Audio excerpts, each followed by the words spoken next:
वो घंटी बजाने को ही हुआ कि तभी उसके कानों में किसी अनजान मर्द की आवाज़ गूंजी। जीत ने घंटी पर से हाथ हटा लिया और दबे पैर फ्लैट के पिछवाड़े पहुंचा। 4 दीवारी ज़्यादा ऊंची नहीं थी। वो दीवार फांदकर अंदर कूदा और चुपचाप बेड के पिछवाड़े की खिड़की से अंदर झांका तो हैरान रह गया। भीतर जीत की पत्नी उसके एक दोस्त के साथ रंगरलियां मना रही थी। जीत कुछ देर तक भीतर का सीन देखता रहा, फिर धीरे धीरे पीछे हटता 4 दीवारी के साथ पीठ लगाकर खड़ा हो गया। ऐसा तो उसने कभी सपने में भी नहीं सोचा था। जीत की रेलगाड़ी 8 घंटे लेट थी। टी स्टॉल पर चाय की चुस्की लेता जीत अभी सोच ही रहा था कि वो क्या करे, तभी उसका मोबाइल फ़ोन घरघराया। फ़ोन जीत की पत्नी का था। तुम बस से चले आओ, देखता हूँ, जीत बोला। चाय के पैसे चुकाकर जीत जैसे ही मुड़ा तभी उससे एक शख्स टकराया। अरे जीत, कहाँ जा रहा है? अपने शहर, और कहाँ? रेलगाड़ी 8 घंटे लेट है, जीत ने कहा। मेरे होते क्या दिक्कत है? कुलदीप बोला। मगर तू तो मालगाड़ी का ड्राइवर है, जीत ने कहा।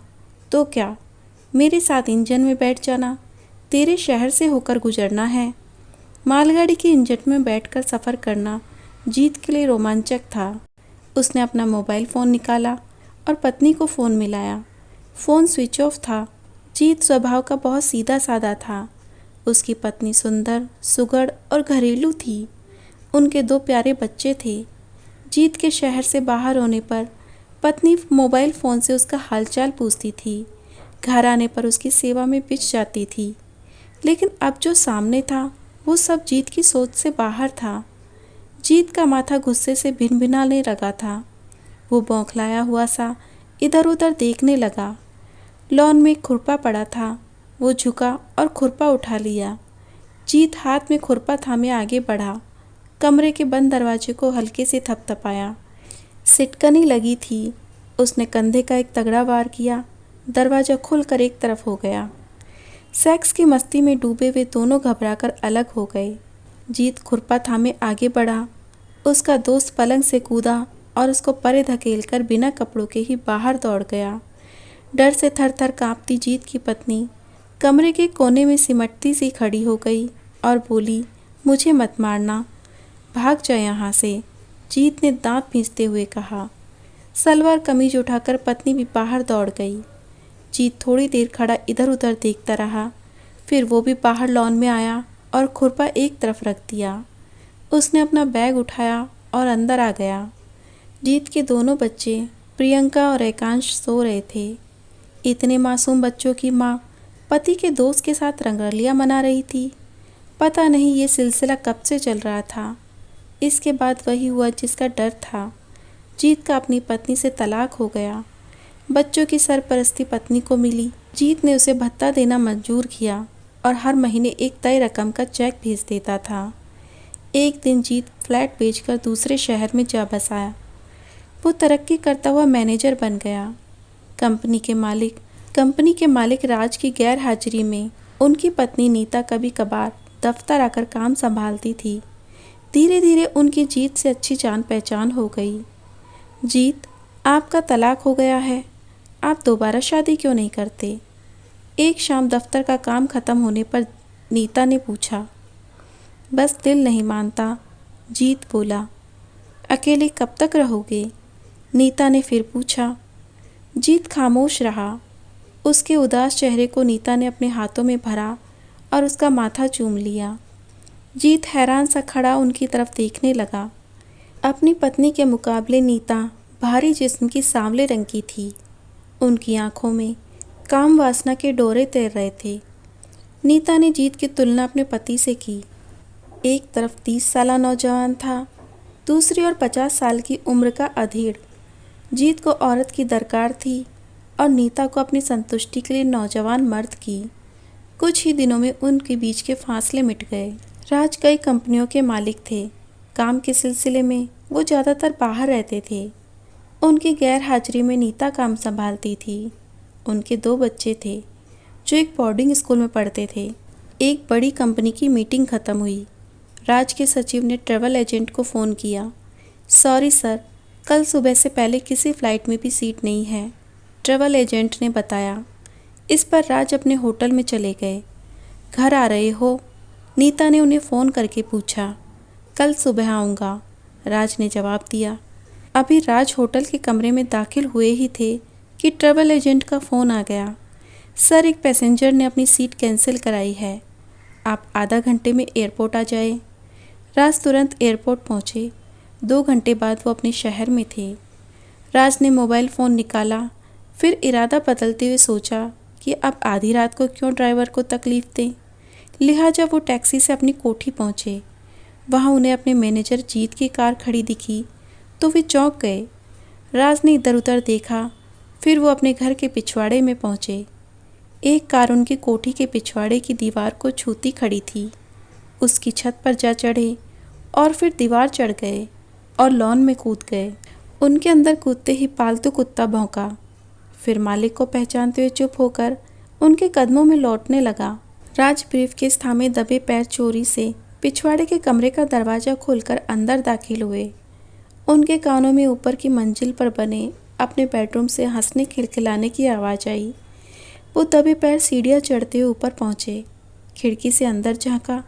बेड पर मैनेजर जीत के साथ उनकी पत्नी नीता मस्ती कर रही थी। अब वे क्या करें? दोनों को रंगे हाथ पकड़ें? नतीजा साफ था, शादी का टूटना। मैनेजर कहीं और नौकरी पालेगा, पत्नी गुजारा भत्ता लेकर कहीं और जा बसेगी, और उम्र के इस पड़ाव पर वे खुद क्या करेंगे? दोबारा शादी करेंगे? दूसरी पत्नी भी ऐसी निकली तो? वे धीरे धीरे पीछे हटते गए, दूसरे कमरे में चले गए और कुर्सी पर बैठ गए। उधर कमरे में जब वासना का ज्वार शांत हुआ तो जीत और नीता अलग हो गए। क्या तुम्हारी बीवी ने दूसरी शादी कर ली? नीता ने पूछा। नहीं। क्यों? औरत बदनाम हो जाए तो दोबारा घर बसाना मुश्किल हो जाता है, और मर्द पर बदनामी का असर नहीं पड़ता। तो तुमने दोबारा शादी क्यों नहीं की? मुझे किसी भी औरत पर अब भरोसा नहीं रहा। इस पर नीता एकटक उसकी तरफ देखने लगी। साथ वाले कमरे में राज उनकी बातचीत सुन रहे थे। जीत के जवाब ने नीता का सेक्स का मजा किरकिरा कर दिया था। वो उनके साथ जिस्मानी संबंध तो बना सकता था, पर उन्हें वफादार साथी नहीं मान रहा था। इस बीच राज को शरारत सूझी। उन्होंने अपना मोबाइल फ़ोन निकाला, पत्नी को नंबर मिलाया और धीमी आवाज़ में कहा, मैं एयरपोर्ट पर हूँ, दूसरी फ़्लाइट में सीट मिल गई थी, 10 मिनट में घर पहुँच जाऊँगा। नीता ने जीत को बताया। वे दोनों हड़बड़ाकर कपड़े पहनने लगे। पालतू कुत्ता अभी तक मालिक के पास बैठा था। राज ने उसको इशारा किया और धीमे से दरवाज़ा खोलकर उसको बाहर निकाल दिया। जीत सीढ़ियाँ उतरता नीचे लॉन में आया, तभी पालतू कुत्ता उस पर झपट पड़ा। बचाव के लिए नीता लपकी, मगर तब तक कुत्ते ने जीत को 3-4 जगह काट खाया था। जीत किसी तरह अपनी कार में सवार हुआ। गेट बंद कर नीता कुत्ते की तरफ लपकी और चैन पकड़ को एक जगह बांध दिया। इसके बाद नीता अपने पति का इंतज़ार करने लगी। ड्राइंग रूम में बैठे बैठे उसकी आंख लग गई। मौका देखते ही राज चुपचाप बेडरूम में जाकर सो गए। सुबह जब नीता जागी तो उन्होंने राज को बेडरूम में पाकर घबराते हुए पूछा, आप कब आए? 3 बजे। तब तुम ड्राइंग रूम में सो रही थी। अपना डॉगी अब खतरनाक हो गया है, उसको निकाल दो, नीता ने बताया। क्यों, क्या हुआ?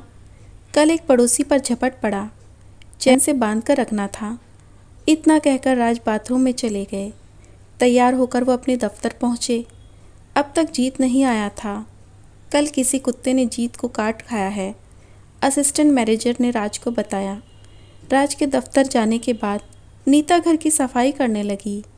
बेडरूम के साथ वाले कमरे में सिगरेट के जले टुकड़ों का ढेर लगा था। वो चौंकी कि कल शाम तक तो कमरा साफ सुथरा था, फिर इतनी सारी सिगरेटें किसने पी? वो सारा माजरा समझ गई। उन्होंने एयरपोर्ट इंक्वायरी फ़ोन किया। वहाँ से पता चला कि राज तो रात को ही घर आ गए थे।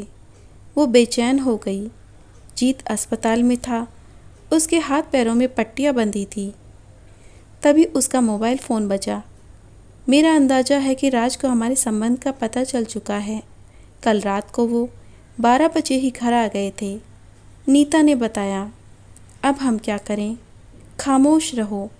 7 दिन बाद जीत दफ्तर आया। आवारा कुत्ते आजकल कम होते हैं, आप पर कोई कुत्ता कैसे झपटा? राज के सवाल पर जीत चुप रहा। आप सिगरेट कौन सा पीते हैं? जीत ने अपना सिगरेट का पैकेट निकाल कर दिखाया।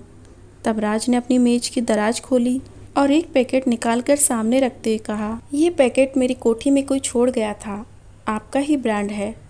मेरा ब्रांड दूसरा है, आप ले लो। जीत को काटो तो खून नहीं। उसको राज से ऐसे हमले की उम्मीद नहीं थी। वो चुपचाप अपने चैम्बर में चला गया। अगले दिन उसने इस्तीफ़ा दे दिया। पत्नी को तलाक देने के बाद जीत ने कभी उसके बारे में नहीं सोचा था। आज पहली बार सोच रहा था। जीत का मालिक समझदार था। बदनामी और जगहसाई से बचने के लिए उसने कोई ऐसा कदम नहीं उठाया जिससे बात और बिगड़ जाए। अगर आपको हमारी स्टोरी अच्छी लगी हो तो वीडियो को लाइक और चैनल को सब्सक्राइब करके हमारा मोटिवेशन बढ़ाएं।